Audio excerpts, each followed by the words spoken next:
Hello नमस्कार. आम्ही तिघी आणि रेसिपीज चॅनलमध्ये तुमचे स्वागत आहे. आजची रेसिपी आहे भोपळ्याचे गाडगे. माझ्या आईची पारंपरिक रेसिपी. हे कसे बनवायचे ते चला बघूया.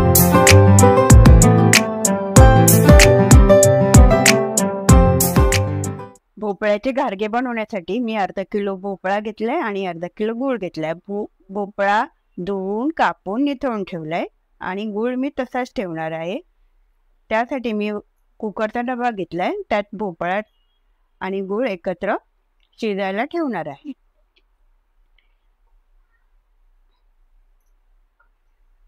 आणि गूळ तुमच्या गोडीनुसार तुम्ही कमी जास्त करू शकता.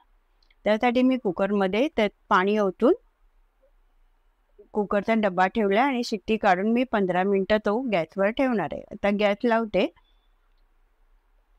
आणि 15 मिनिटानंतर आपण बघूया कसं मिश्रण झालंय ते. तर गॅस बंद करते. कुकर गार झाल्यावर कुकर उघडूया. हळूच उघडा, कारण त्याची वाफ येते. बघा कशी वाफ आली येते. आणि मिश्रणही चांगलं गूळ वितळलंय, भोपळाही छान शिजलाय. आता ते झालेलं मिश्रण गूळ आणि भोपळा एकत्र स्मॅशरने स्मॅश करायचं, म्हणजे त्याचं मिश्रण एकजीव होईल आणि पीठ मळायलाही चांगलं जाईल. ऑर्गॅनिक गूळ असल्यामुळे हे मिश्रण चॉकलेट सारखं दिसत आहे. आता हे मिश्रणात मी 2 चमचे तांदळाचं पीठ, चवीनुसार मीठ, वेलची पूड आणि पीठ मळण्यासाठी तेल घेतले आणि लागेल एवढं गव्हाचं पीठ घेणार आहे. आता एका वाटग्यात हे मिश्रण सर्व एकत्र करणार आहे. त्यासाठी हे मिश्रण मी वाटग्यात घेतलंय. त्यासाठी आता एक एक वस्तू मी त्यात टाकणार आहे. तुम्हाला जर गोड कमी हवं असेल तर तुम्ही कमी करू शकता आणि तुमच्या आवडीनुसार करा. पाण्याचा वापर करायचा नाही. या मिश्रणातच जेवढं लागेल तेवढं पीठ मळून घ्या आणि घट्ट गोळा करून घ्या. घट्ट केला तरच ते खुसखुशीत होतील, म्हणून थोडंसं तांदळाचं पीठ टाकलेलं आहे. तर लागेल एवढं पीठ आपण घेऊन घट्ट गोळा मळून घ्यायचा आणि त्याला तेल लावून जरा ठेवायचं. 15 मिनिटासाठी मी रेस्ट करायला ठेवते. आता 15 मिनिटांनी उघडून बघूया.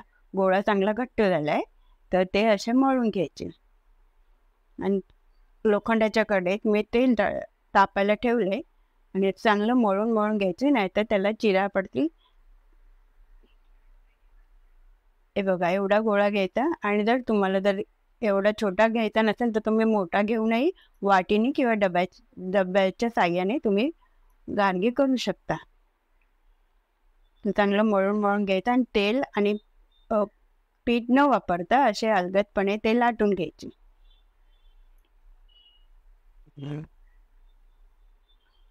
थोडे थोडे लाटायचे. जास्त लाटून ठेवले तर ते सुकतील. आणि लाटताना एवढेच बारीक करायचे. जर जास्त जाड पण करायचे नाही आणि एकदम बारीक पण नाही. बारीक केले तर ते कुरकुरीत होते. तर असे थोडे थोडे लाटून मी घेते. तेल तापले की नाही बघूया. तेल तापल्यावर ते खरपूस तळून घ्यायचे. तेल तापले नाही तोपर्यंत लाटून घेऊया. आणि असे हे तुम्ही लहान मुलांना पण आवडतील. लहान मुलांना आणि मोठ्यांना पण आवडतील. लहान मुलांच्या डब्यात देण्यासाठी पण तुम्ही करू शकता. आता तेल तापलेलं आहे, ते अलगदपणे टाकायचं. तेलात टाकल्यावर ते टम्म असे फुगतात. दोन्ही साईडने खरपूस तळून घ्यायचं. हे बघा, अशा प्रकारे हे तळून घ्यायचे सोनेरी रंगावर. जास्त मोठा गॅस करायचा नाही, मंद गॅसवरच तळायचे, कारण हा पदार्थ गुळाचा आहे. गुळाचा पदार्थ मोठा गॅस केला तर करपेल. म्हणून असे थोडे थोडे नितळून मी चाळणीत ठेवलं आहे. त्यामुळे तेल खाली गळेल आणि तो पदार्थ तेलकट कमी होईल. असे मी तुम्हाला कमी तेलात तळायचं असेल, तेलात करायचं असेल तर तुम्ही हा गोळा चपातीसारखा पातळ लाटून तव्यावर खरपूस तेल किंवा तूप लावून खरपूस भाजू शकता.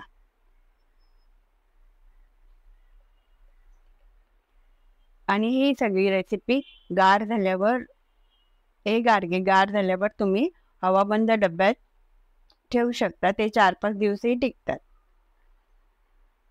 प्रवासात न्यायलाही चांगली आहे.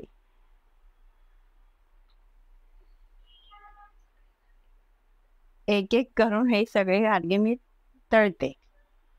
तोपर्यंत मी लाटून घेते. आमच्या आई अशी लहानपणी आम्हाला करून द्यायची गरमागरम खायला.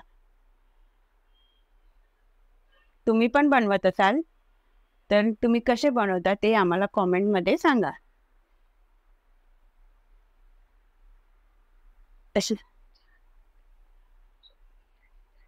सोनेरी रंगावर असे तळायचे. तळताना असा वास सुगंध चांगला येतोय. सोपी आणि झटपट होणारी रेसिपी आहे. तुम्ही करून बघा आणि आम्हाला सांगा. तुम्हाला पण आवडेल आणि तुमच्या छोट्या बाळांना पण हे आवडेल.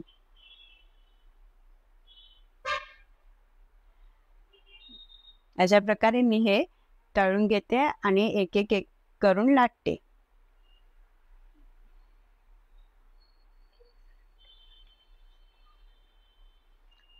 थोडे थोडे लाटायचे. एकसारखं भरपूर लाटून घेतले तर सुकते. म्हणून थोडे थोडे लाटून ते तळून घ्या. आणि कमीच गॅस ठेवा, मोठा गॅस ठेवू नका. मोठा गॅसवर ठेवलं तर ते करपतील आणि मग काळे काळे दिसतील आणि खायला पण कडू लागतील. त्यामुळे तुम्ही अशी हे सोपी रेसिपी तुम्ही करून बघा. सर्व एकदम लाटू नये.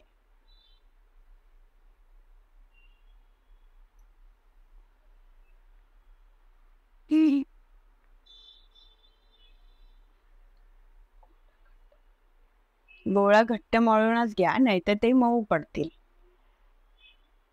पीठ घट्टच मळायचं. असे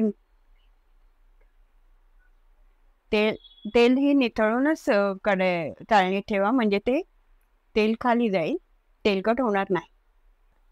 अशा प्रकारे खुसखुशीत खमंग गारगे सर्व तयार झाले. त्याचा सुगंधही पसरला आहे. तुम्ही ही रेसिपी बनवून बघा आणि तुम्हाला ही रेसिपी कशी वाटली ते कमेंटमध्ये सांगा. या व्हिडिओला लाईक करा, आमच्या चॅनलला सबस्क्राईब करा. तुम्ही तुमच्या बहिणी मैत्रिणींना ही रेसिपी शेअर करा. बनवा, खा, खाऊ घाला.